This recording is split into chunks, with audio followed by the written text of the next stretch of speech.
어떤 한 화가가 한 폭의 그림을 완성을 시켰습니다. 그리고 그 그림 밑에 제목을 붙였습니다. 그 제목의 이름은 생로, 길로자를 써서 인생이 가는 길이다 하는 이런 의미를 가진 그림을 그린 것입니다. 그런데 그 그림이 도대체 무슨 그림일까? 보고 싶죠? 보여드릴까요? 몇 사람밖에 대답한 사람이 없네. 보여드릴게요. 잘 보십시오. 어떤 네 사람이 들것에다가 병이 심하게 든 한 사람을 눕혀놓고 한쪽씩 네 귀퉁이를 붙잡고 저 멀리 보이는 한 저택에 사람들이 많이 모여 있어요. 그런데 맨 앞에 오른쪽에서 한쪽을 잡은 그 사람이 손을 그 사람들이 많이 모여 있는 그 집을 가리키고 있는 거예요. 이쯤 되면 여러분들이 이 그림은 어디서 나온 그림이구나 하고 이제 짐작하셨죠? 예, 이미 우리가 함께 나눠서 하나님의 말씀을 한 절씩 읽었잖아요. 바로 그 내용입니다. 이 화가는 거기서 소재를 받아서 그 그림을 그린 거예요. 하나님의 말씀 성경을 읽을 때 아무런 생각도 없이 그냥 입만 읽은 사람은 제가 방금 얘기해 드린 그 그림의 이야기가 처음 듣는 얘기일 거예요, 아마. 그런데 그 말씀을 잘 생각하면서 읽으신 분은 그 성경 말씀 이야기인데 하면서 이미 짐작을 하셨을 거예요. 그렇습니다. 오늘 우리가 함께 읽은 성경 말씀이 바로 그런 내용이에요.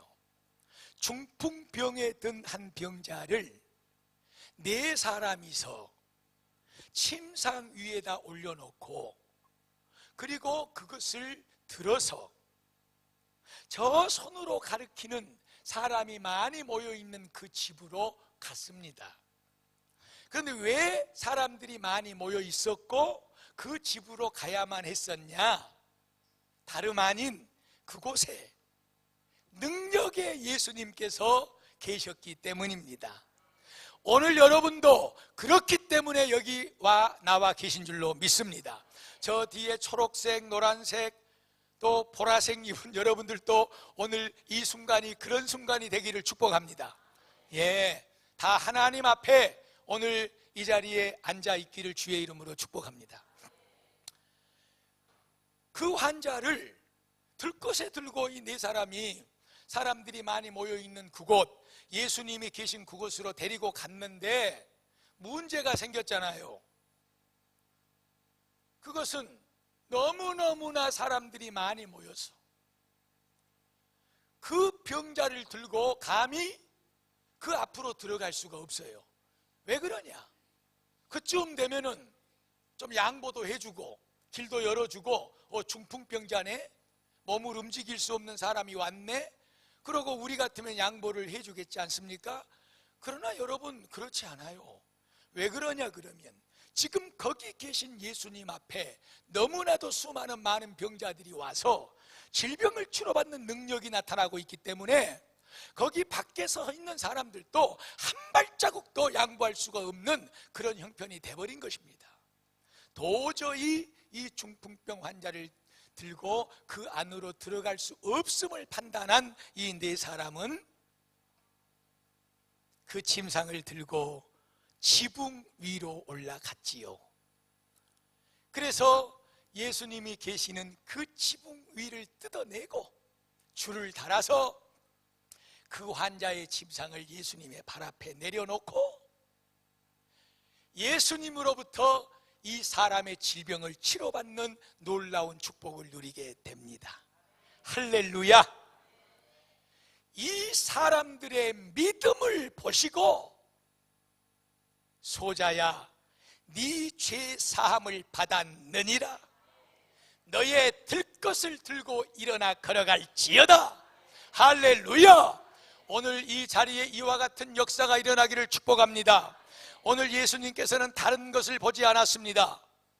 믿음을 봤습니다. 어떤 형편으로 여러분들이 오늘 이 자리에 이 순간에 여기 나와 앉아 계시든지 아마 많은 것을 뚫고 왔을 거예요.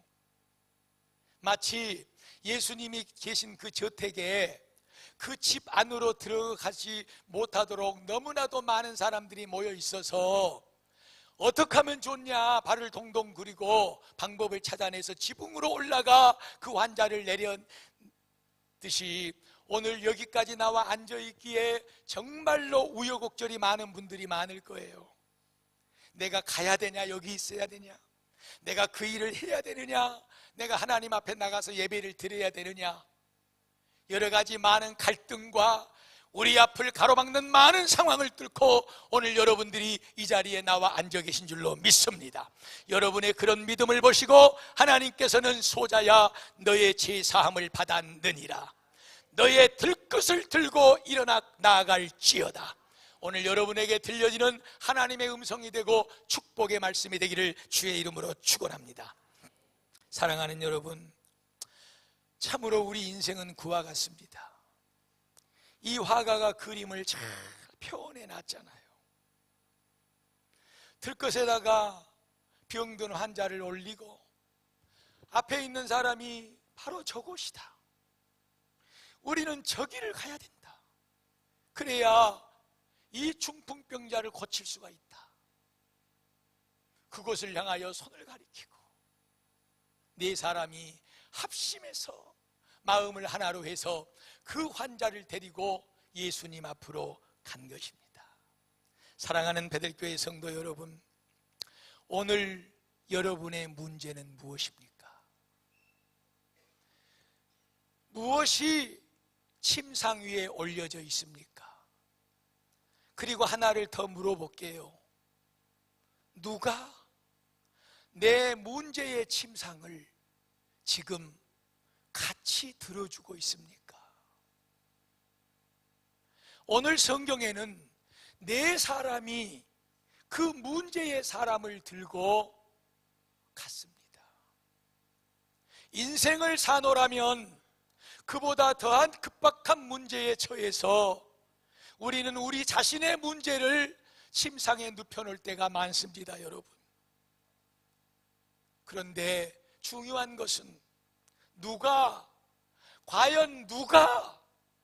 과연 어떤 사람이 나의 이 문제의 침상을 함께 들어주고 있느냐는 것이지요.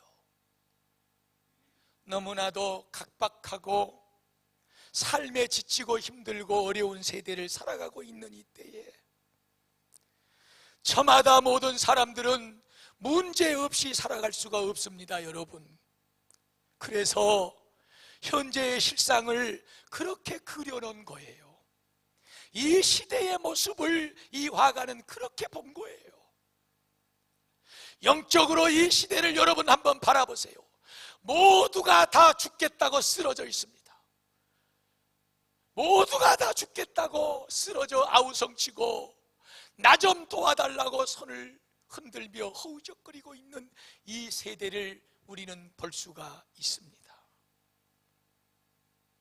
사랑하는 베들교회 성도 여러분, 그래서 하나님께서 같이 들라고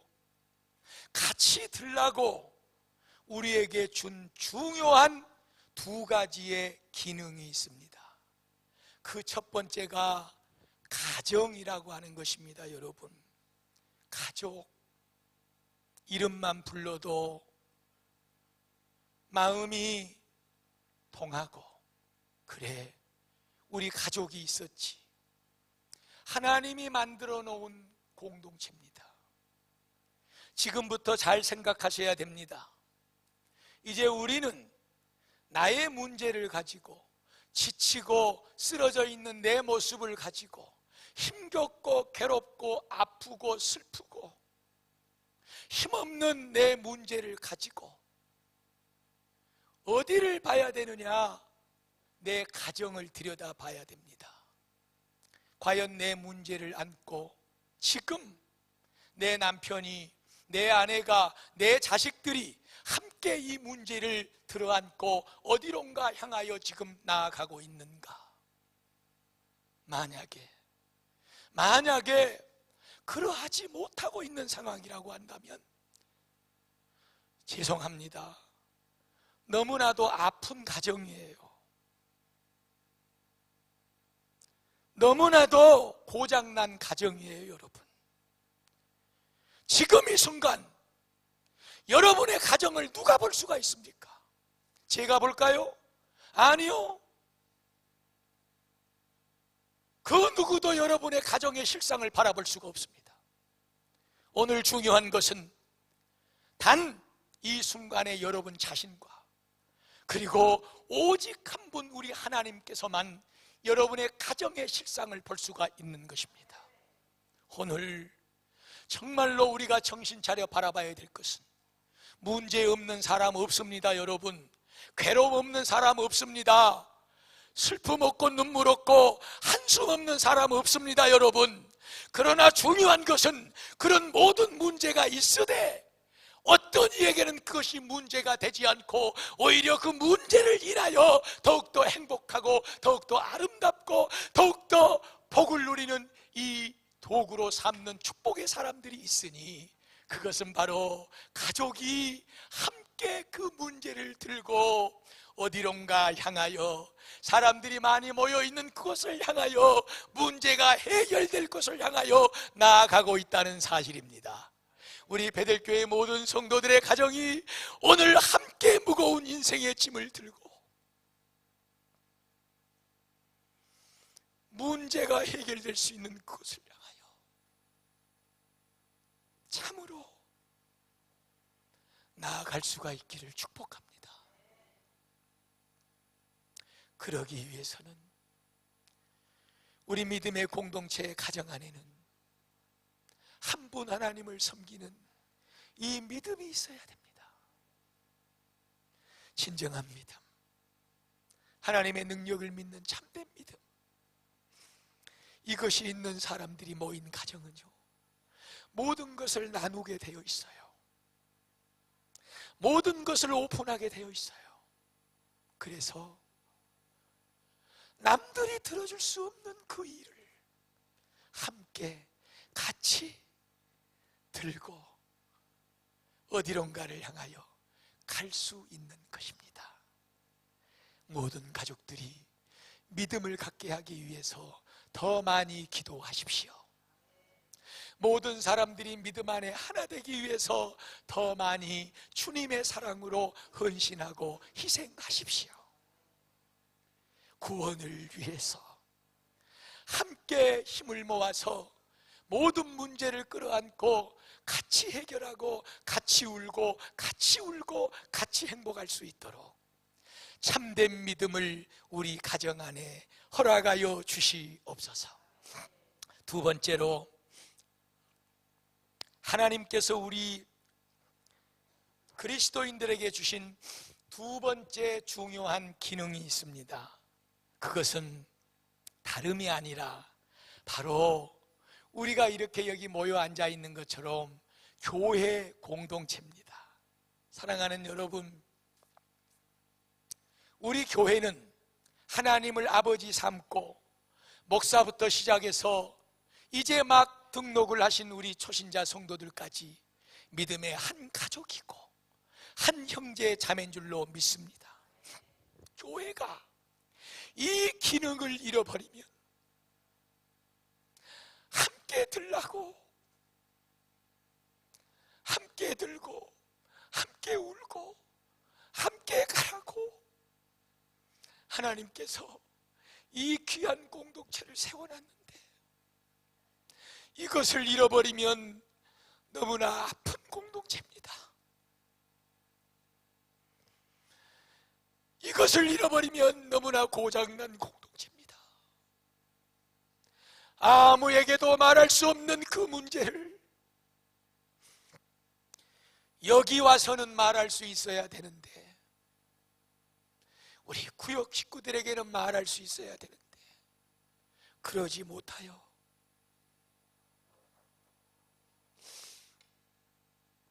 그 아픈 가슴을 끌어안고 혼자 우울하고 혼자 괴롭고 혼자 아프고, 그러므로 여기 나와 앉아 예배를 드려도 예배가 예배되지 못하고 은혜가 되지 못하고 이런 실상에 앉아있는 그런 성도들이 참으로 많다는 것이 안타까운 일이지요. 사랑하는 베들교회 성도 여러분, 믿음의 공동체입니다. 사랑의 하나님 아버지를 모시고 그 한 사랑 안에서 저 영원한 천국을 향해서 나아가는 그런 우리 베들교회 공동체인 줄로 믿습니다. 그 주님의 사랑, 그 주님의 은혜를 우리가 받은 자로서 모든 사람들에게 진정한 마음의 문을 열고 서로 손을 잡아주고 끌어주고 보듬어주고 두들겨주면서 함께 들어주고 함께 안아주면서 끌어안고 우리 인생의 문제를 보듬어 이 거칠고 광야 같은 세상을 힘있게 서로 같이 나아갈 수 있기를 주님의 이름으로 축복을 드립니다. 많은 성도들에게 문제가 있어요. 가정의 문제도 있고 건강의 문제도 있고 물질의 문제도 있고 자식의 문제도 있고 이런저런 문제들 때문에 허덕이며 우는 모습을 보고, 하나님, 그럼에도 불구하고 참으로 마음을 열지 못하고 공동체가 믿음으로 하나가 되어 그 짐을 나누지 못하고 있음이 너무나도 안타깝고 목사로서 너무나도 죄스럽고 너무나도 부끄럽습니다. 하나님, 우리 베델 공동체를 참으로 사랑의 공동체로 만들어 주시옵소서. 믿음의 공동체로 만들어 주시옵소서. 한 하나님을 섬기는 복된 공동체가 되게 하여 주시옵소서. 뭐가 우리가 드러내놓을 만큼 문제가 있어서, 여러분, 제가 지금 이런 말씀을 드리고 있는 것이 아니라는 것을 다 알잖아요. 여러분, 더 한 발짝 깊이 이 세상이 갈수록 너무나 힘들고 어려움을 우리에게 주고 있는 때를 맞이하기 때문에 그럴수록 우리 믿음의 공동체가 하나 되어서 서로의 짐을 나눠주고 들어주고 보듬어주고 끌어안아주고, 그렇게 우리가 이 세상을 서로 이겨가자고 오늘 여러분들에게 말씀을 드리고 있습니다. 이 은혜가 우리 베들교회 안에 더욱더 넘쳐나기를 주님의 이름으로 축복을 드립니다. 할렐루야! 가장 최근에 나온 신작 소설 엑시트입니다. 출구라고 하는 제목이에요. 한번 들어보세요. 사랑해. 난생 처음 들었던 그 말은 더러운 유리창에 부딪혀 흘러내린 빗물 같았다. 아프고 구차하고 굴욕적이고 수치스러운 거였다. 장미는 그저 제이가 좋아서 고백을 했을 뿐인데, 제이는 장미가 원치 않는 성관계를 억지로 가진 뒤 사랑해 라고 말한다. 이제 막 18살이 된 장미는 한순간 벼랑 끝에 선다. 아이를 가지게 됐고 학교를 그만둬야 했고 살던 가정에서 나와야 했고 보호시설에 몸을 맡겼지만 아이를 입양 보내기가 싫었다. 무작정 아기를 데리고 도망쳐 나와 시설에서 만났던 진주의 반지하 방에 얹혀 살게 되었다. 장미는 분유와 기저귀 값을 벌기 위해 한 사진관에서 허드렛 일을 한다. 분유를 사기 위해 실장에게 3만 원의 과부를 한다. 지하철 요금이 아까워 수많은 역을 걸어 다녔다. 핸드폰을 충전하기 위해 카페에 들어갔다가 쫓겨나는 수모를 당하기도 했다. 그러던 어느 여름, 폭우가 쏟아지던 날 얹혀 살던 반지하 집이 물에 잠기고 진주는, 장미는 그 아기를 데리고 다시 길을 나선다. 아기와 갈 곳이 없었던 장미는 어느 건물 청소부 아줌마의 호의로 계단 및 휴게 공간에 몸을 누인다. 장미는 예기치 않게 청소부 아줌마에게 여러 차례 신세를 진다. 청소부는 장미가 이처럼 절박한 순간에 처해 있을 때 거기 안에 너 괜찮니? 이렇게 물으며 항상 다가온다. 장미가 죄책감에 떨며 아줌마, 내가 너무 나빠서 아기에게 너무 미안해요. 아줌마가 말한다. 넌 나쁜 게 아니라 아픈 거야. 넌 나쁜 게 아니라 아픈 거야. 그리고 나도 어렵기는 하지만 이젠 내가 너의 무거운 짐을 함께 들어줄게. 너무 걱정하지 마. 하면서 아픈 장미를 살며시 안아준다.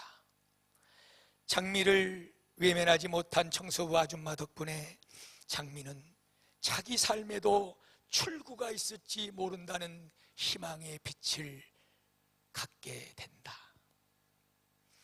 이런 내용의 소설을 잠깐 봤습니다, 여러분. 이 소설에서 작가가 주고자 하는 메시지는 이 세상에는 너무나도 이와 같은 아픈 장미들이 많다는 거예요. 그 누가 이 18살 된 아이에게 돌을 던질 수가 있겠습니까? 어찌 보면 이보다 더한 아픔을 끌어안고 이 세상을 살아가는 수많은 사람들이 이 자리에는 지금 앉아 계십니다. 작가가 이 글을 통해서 우리에게 주고자 하는 또 하나의 메시지는 이러한 세상 가운데 아픈 장미가 많을수록 청소부 아줌마들은 더 많아야 된다는 것이지요. 괜찮아. 너는 나쁜 게 아니라 아픈 거야. 나도 힘이 들지만 이제부터는 내가 너를 도와줄게. 네 짐을 함께 들어줄게. 그리고 살며시 안아주는 이 청소부 아줌마들이 이 세상에는 더 많아야 됩니다. 베델교회 성도 여러분, 아프시지요? 힘드시지요? 세상 살아가기가 만만치 않으시지요? 그래서 그런 나만을 바라보고 누가 들어줄 사람이 없을까만 찾고 누가 내 형편을 알아주고 끌어안아 줄 사람이 없을까만 찾는 우리의 시선이 되지 않고 나도 힘들지만 나도 부족하지만 나도 어렵지만 내 손을 뻗어 괜찮아. 이젠 내가 너를 도와주고 네 짐을 내가 같이 들어줄게. 우리 베델교회 모든 성도들이 이런 청소부 아줌마의 역할이 되었으면 좋겠습니다. 쓰러져 혼자는 움직일 수 없는 중풍병자를 끌어안고 이 4명의 사람은 같이 힘을 합해서 어디론가 손짓을 하면서 저곳으로 가야 된다고 그렇게 말을 하며 열심히 그곳을 향하여 달려갑니다. 말씀드렸듯이 그곳은 다른 곳이 아닙니다. 여러분, 누가 계신 곳이냐? 능력의 역사가 있고 치료의 역사가 있고 진정한 회복과 치유의 역사가 있는 우리 구주 예수님이 계신 곳인 줄로 믿습니다. 바로 그것입니다. 함께 들어주고 여러분들이 손을 뻗어 가르쳐야 될 방향은 다른 곳이 아니라 예수님이 계신 그곳이 되어야 될 줄로 믿습니다. 다른 곳으로 가지 마세요. 여러분의 가족의 짐을 함께 들고 다른 곳으로 가지 마세요. 교회 공동체 아픈 사람의 짐을 함께 들고 다른 곳으로 가지 마세요. 우리의 이웃의 아픈 짐을 함께 들고 다른 곳으로 가지 마세요. 예수님이 계신 십자가 앞으로 나오세요. 그곳에서만 참으로 회복을 얻을 수가 있습니다. 진정한 치료함을 받을 수가 있습니다. 다른 곳을 향하여 손짓하지 마세요. 다른 방향을 가르치지 마세요. 여러분, 만약에 이 순간 그것이 깨달아진다면 지금 이 순간이라도 돌이키세요. 오직 예수의 십자가, 하나님의 말씀 앞에 그 짐을 끌어안고 무릎을 꿇으세요. 힘듭니다. 방해거리가 많습니다. 그렇게 하지 못하게 합니다. 여러분, 기도하지 못하게 하고요, 하나님의 말씀의 능력을 믿지 못하게 만들고요, 문제들을 끌어안고 이 성전에 나와 엎드려 기도하지 못하도록 너무나도 많은 것들이 방해하고 역사하고 있는 세상입니다. 그래서 하나님은 보여주신 것입니다. 지붕을 뚫으라는 거예요. 어떤 방해도 네 앞에 걸림돌이 되지 못할 것이다. 지붕 위로 올라와서 지붕을 뚫어서라도 내 앞에 그 문제를 내려놓을지어다. 할렐루야! 오늘 하나님의 음성이, 이 그림이, 이 말씀이 여러분의 삶의 현실이 되기를 축복합니다. 세상에 답이 없어요. 여러분, 사람에게 답이 있지 않습니다. 물질에 답이 있지 않습니다. 여러분, 어떤 세상의 기구와 그 어떤 세상의 그 많은 철학과 사상과 과학과 문명의 답이 있지 않습니다. 오직 우리 인생의 절대적인 열쇠는 능력의 하나님, 우리 구주 예수 그리스도인 줄로 믿습니다. 우리의 모든 죄를 다 끌어안고 십자가에 당신의 몸을 죽이기까지 하시면서 우리의 죄의 문제, 생명의 문제, 영원한 천국의 문제를 다 해결해 주신 그 주님만이 우리의 문제를 해결해 주실 분이 될 줄로 믿습니다. 짐을 보듬어 안고 같이 기도의 자리로 나오세요. 주님 앞으로 나오세요. 거기 내려놓으세요. 너의 침상을 들고 일어나 걸어갈지어다. 이 음성이 여러분의 삶 앞에도 일어나게 될 줄로 믿습니다.